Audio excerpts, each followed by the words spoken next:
Hello, my name is Willow Paris Charlton, student number T00725-594, and I will be completing the video portion of Assignment 3, Skeletal System and Joints for the course Anatomy and Physiology 1.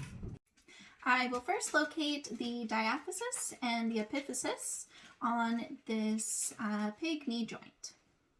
The diaphysis is located in between the two green pins that I have placed along the shaft of a long bone.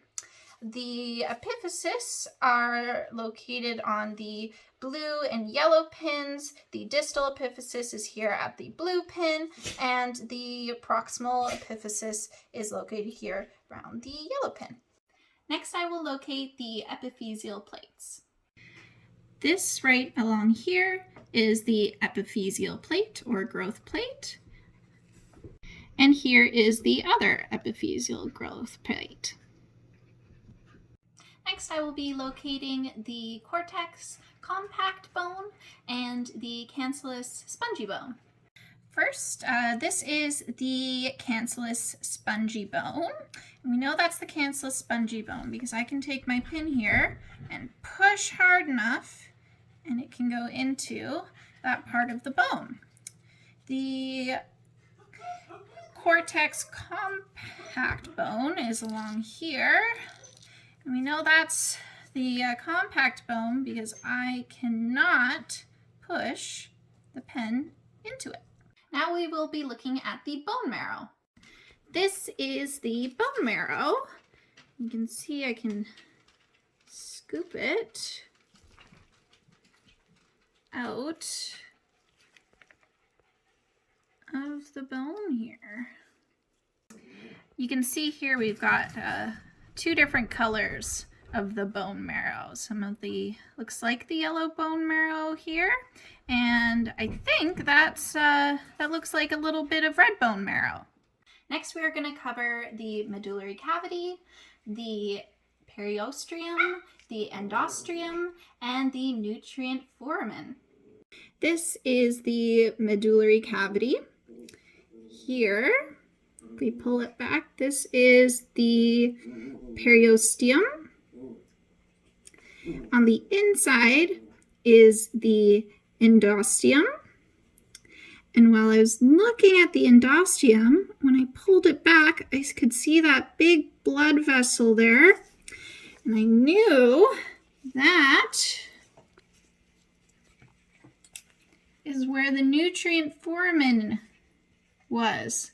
I was super happy to find that. And the pin goes straight through and it pops out the other end here. Let's see if I can find it popping out. Oops. Oops, slippery. Okay, so here is that pin. It's actually in the blood vessel, which is sort of cool. Let's see if I can get it to come there. I don't know if you can see that there. There is the pin coming into the inside of the bone.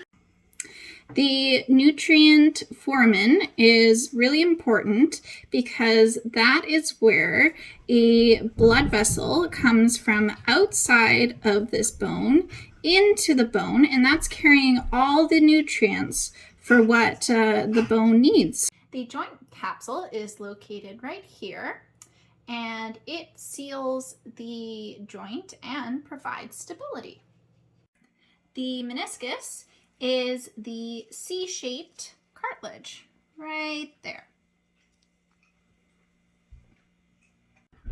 The synovial membrane is a fluid-filled sac located between the tendons and the bones, made up of connective tissue that produces the synovial fluid.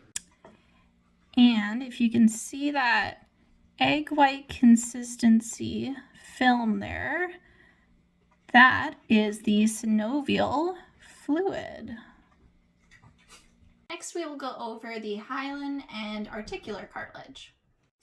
So the articular cartilage is a form of hyaline cartilage that is found at the end of the bone here and helps with that smooth movement.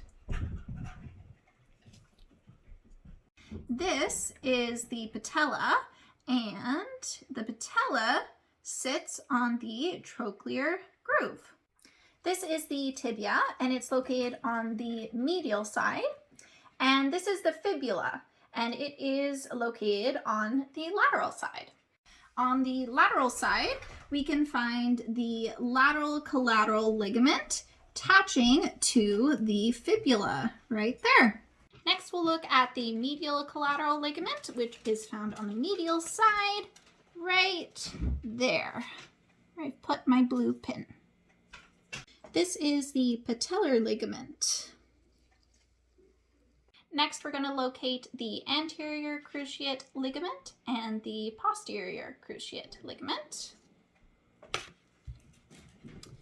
So, they can be found here. So this one is the posterior cruciate ligament, and the green one here is the anterior cruciate ligament. The medial condyle is right here. The lateral condyle is here. The lateral epicondyle is here. And the medial epicondyle is here. The tibial crest is the ridge that runs along the tibia and comes up to form the tibial tuberosity right here. The difference between human and veterinary nomenclature for cruciate ligaments is that in humans, the cranial cruciate ligament is called the anterior cruciate ligament, and the caudal cruciate ligament is called the posterior cruciate ligament. The drawer test involves manually manipulating the knee joint to determine if the animal has an anterior or cranial cruciate rupture or tear.